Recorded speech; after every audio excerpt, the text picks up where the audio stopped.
Fardapur toll नाक्याजवळ एलसीबीने पकडला 1,13,00,000चा गुटखा, 2 truck जप्त, तर अमरावती जिल्ह्यातील 3 आरोपी अटक.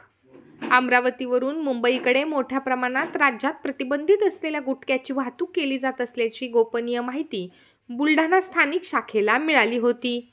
त्यावरून पथकाने मेहकर तालुक्याच्या फरदापूर टोल नाक्याजवळ संशयित ट्रकची तपासणी केली असता त्यामध्ये 1,13,09,760 रुपये किमतीचे 264 गुटख्याने भरलेली पोती आढळून आली आहेत.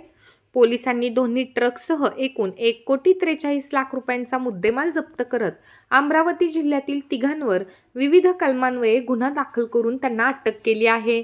या वर्षातील जिल्ह्यातील ही सर्वात मोठी कारवाई मानली जात आहे.